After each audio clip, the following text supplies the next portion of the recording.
The third book in the Pentateuch, the first 5 books of the Old Testament, is called Leviticus. In the Hebrew Bible, the title is Vayikra, and he called, because those are the opening words. In Greek and Latin, the title means the Book of Levites. Levites were cultic functionaries working with the priests, and priests, in fact, were also of the tribe of Levi. And so the book is going to be about the priestly system for the most part, and laws pertaining to purity. The literary setting of the book is in the middle of a much larger literary setting, and that is Exodus 25 to Numbers 10 and verse 10, where Israel is at Sinai, and the laws have been given in chapters 20 through 24 in the book of Exodus.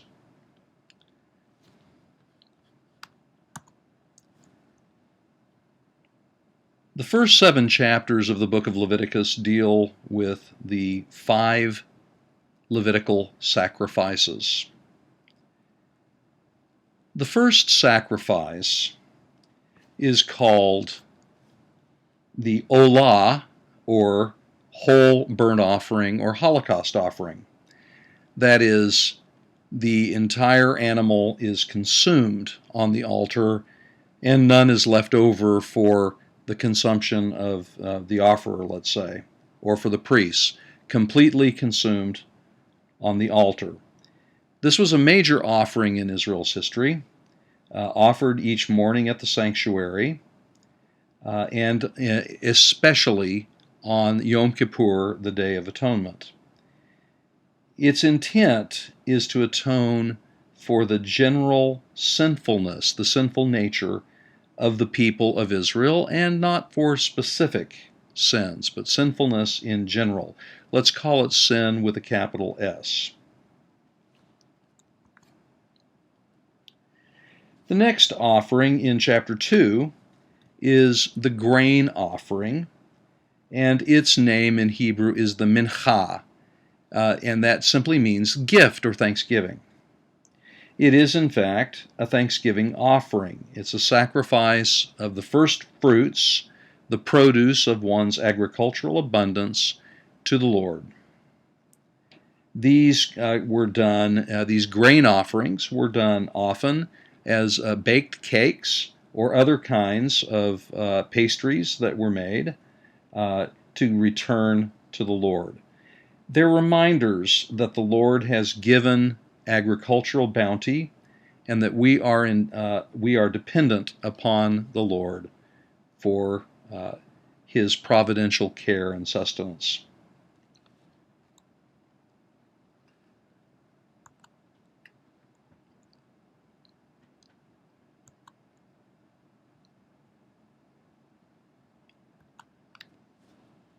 The next offering is called the peace offering,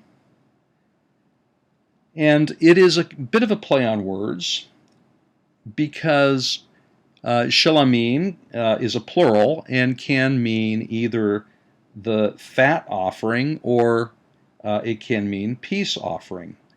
And in fact, it may be related to the word shalom, peace. On the other hand, if it's related to the word shelem, fat, in fact, this offering, they were to remove all the fatty portions and burn those on the altar, but the rest of the animal was to be given to the priests or given to the offerers in a sit-down meal. This offering certainly has something to do with communing together with family and friends and communing with God. In this sacrifice, the sacrifice is returned to the family once the fatty portions have been burned up, and they join together in a festive meal. This well-being sacrifice was offered after the burnt offering or purification offering.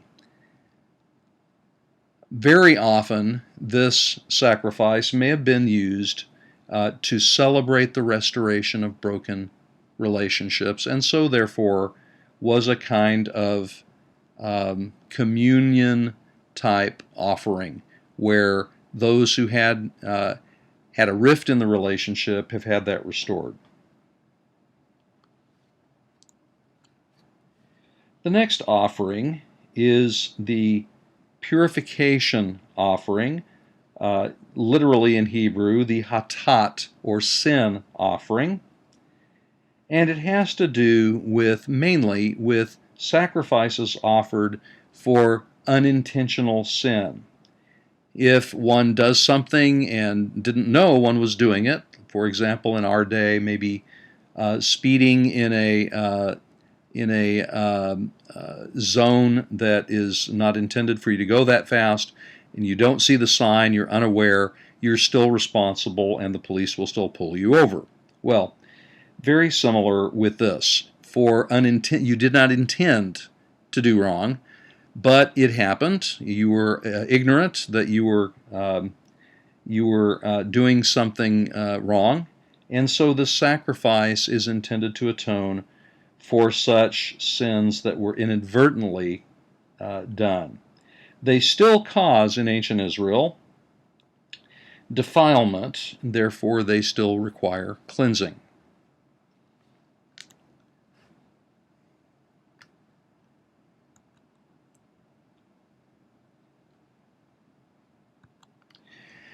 The next offering is the guilt offering, which in Hebrew is the asham offering.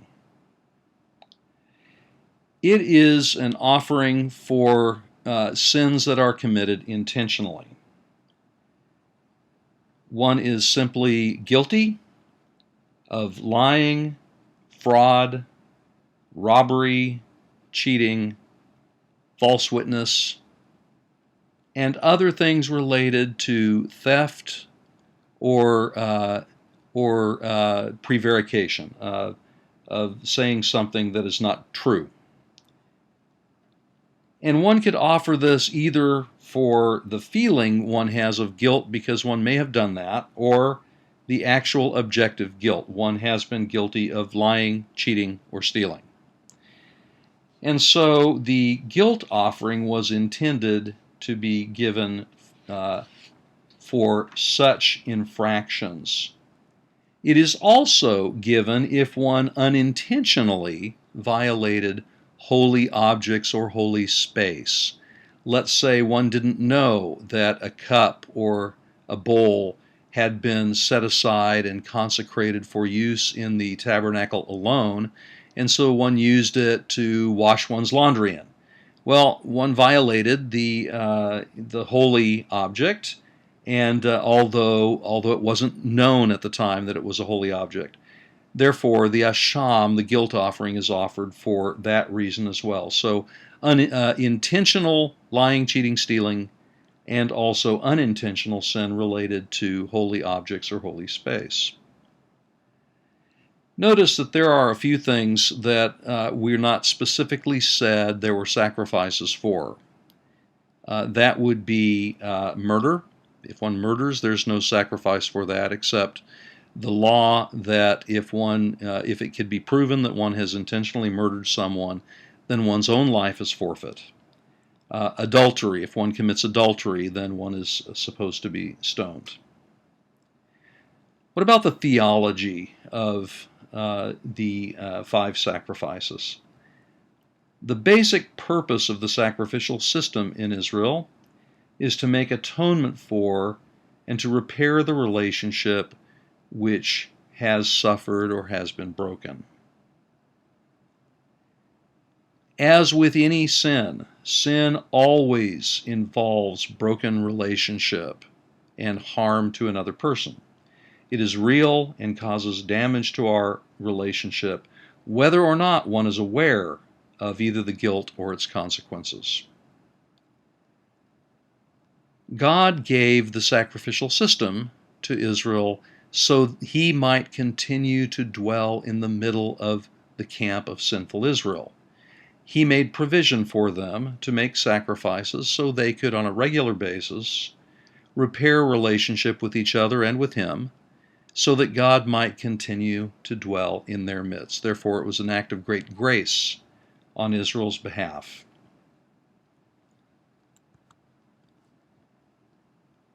Chapters 8 through 10 deal with the consecration of the Aaronic priesthood, Aaron and his sons, the priests, and setting them aside to do the sacrifices which had just been described in chapters 1 through 7. In chapter 10, two of the sons of Aaron, Nadab and Abihu, decided to offer a strange kind of sacrifice, their own fire, not according to what was prescribed in the sacrificial system that had been given to them, and therefore they were killed.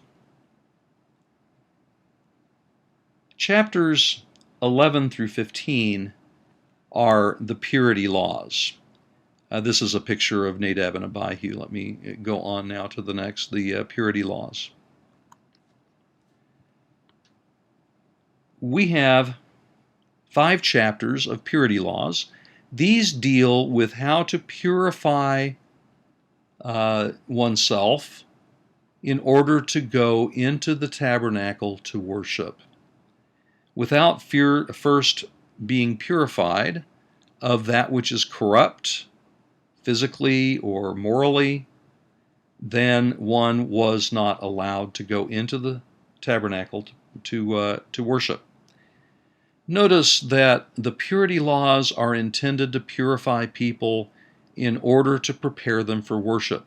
They did not disqualify themselves from being members of Israel if they were impure or unclean. They were still a part of Israel. They were still saved people, but they weren't qualified to go in to worship. So they answer the question, who may approach God to sacrifice in the tabernacle? Those who have consecrated themselves by purifying themselves. Note that holiness is both a physical and moral, and has both physical and moral dimensions. Holiness, in the first place, means set apart for God's use. Only secondarily does it mean moral uprightness.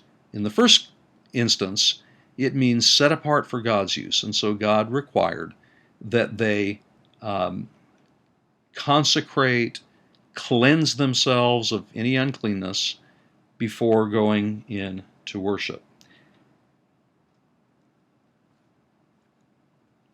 Chapter 11 is laws that relate to food.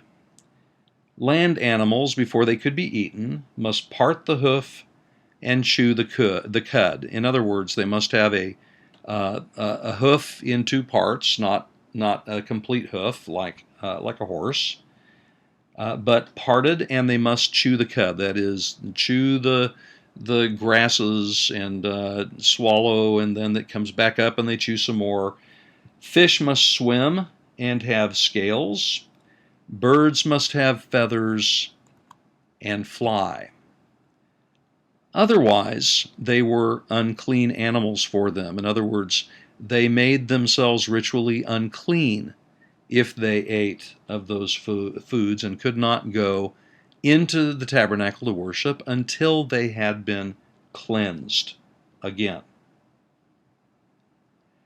There are many theories related to the food laws. One is the theory that says that God wanted them not to be like the Canaanites, and the Canaanites ate all these things. Well, there's some truth to that, but not complete truth. A very common theory is that the food laws are intended for health reasons, that if they ate these unclean foods, they would be unhealthy. Well, it is not exactly clear why eating a catfish would be unhealthy if it's cooked thoroughly. And so the food laws have a sense in which there may be some truth to that. But on the other hand, there are those animals, let's say ostriches, have feathers, but they don't fly. Therefore, they're unclean. Why is ostrich meat unclean food? Uh, is it unhealthy? Well, no, not really. Another theory is that these items, these foods, these animals that are unclean are those that don't partake fully of the ideal of land animals. The ideal land animal for them parts the hoof and chews the cud. The ideal bird must have feathers and fly and not be a scavenger. The ideal fish has uh, scales and swims in the water. And so lungfish are out, platypuses are out, and so forth. In other words, only those which participate in wholeness or perfection are allowed to be eaten. Well, that's problematical as well because some don't seem to be a problem in any sense. Jewish rabbis have always said God gave the food laws so that he'd find out whether people would obey. In other words, because God said. And it may be that we can't really get beyond that, although all of these other theories may in fact have some truth to them. Chapters 12 through 15 are laws relating to childbirth, skin diseases, and bodily discharges. That is, anyone who is not whole because of an issue of blood, menstruation, let's say, or skin diseases with running sores, bodily discharges of any kind, makes one ritually impure so that one cannot, for the duration of that, go into worship in the tabernacle. What about the theology of the purity laws? Those who approach God must do so in wholeness and separation for God's purposes. Corruption of body or spirit in ancient Israel cannot be where God is, because the tabernacle was a little piece of heaven, let's say. To go into God's presence required purity and wholeness. Also, the purity laws relate to preparation for worship. When one is going to worship, to sacrifice, one must consecrate oneself, one must purify oneself. And so preparation for worship is a very large thing. Chapter 16 relates to the Day of Atonement. This is the very centerpiece of the Pentateuch. And Jews have for many hundreds of years seen it this way. This is perhaps one of the most important chapters in the entire Pentateuch. It is the center of Leviticus, as Leviticus is the center of the Pentateuch. The Day of Atonement in Hebrew is Yom Kippur, which means exactly that, the Day of Atonement, the single most important festival for Israel, where many sacrifices were given for the sinfulness of the entire nation. The Day of Atonement has an analog in the New Testament. Jesus' death on the cross is the single sacrifice analogous to the whole burnt offerings of the Day of Atonement in the Old Testament. In a sense, the crucifixion is the Christian's Day of Atonement, where Christ, the Lamb, is offered, the spotless Lamb is offered for us, and where our sins are atoned for. What are some procedures for the Day of Atonement? A bull and a goat were offered to atone for the sins of the whole people, and particularly also to cleanse the tabernacle and the ark. Then a goat was sent out into the wilderness, called the scapegoat, in order to remove the power and presence of sin from Israel in the wilderness. The last chapters of Leviticus, chapters 17 through 27, is the Holiness Law Code. This is now the second law code of case laws that we have found in the Pentateuch. The first was Exodus chapters 21 through 23, the Covenant Code. This is the Holiness Code. They're laws relating to holy living, especially related to priests, to their sacrifices, and especially to holy living with the neighbor. How do I get along with my neighbor? Almost every chapter contains something dealing with a theological warrant for holy living. You shall be holy, the text says repeatedly, because the Lord is holy, and we must be like him. These are not dead laws, outward rites that one may perform with no concern for the heart. Read in this regard Leviticus 19, verses 9 through 18. This must be done in the heart. It must be not a religion of the letter of the law, but a religion of the heart. Some laws are intended to distinguish between Israel and the idol-worshiping Canaanites. All Israel had a high standard of behavior relative to these laws, but the priests who led Israel in sacrifices and worship had a higher standard of holiness than the normal people did. But Christians are called a kingdom of priests. That is, we all may approach God through the presence of the Holy Spirit in prayer because of the sacrifice of Jesus Christ. We are a kingdom of priests set apart for God's own use, and so a very high standard and a very high bar for Christians as well.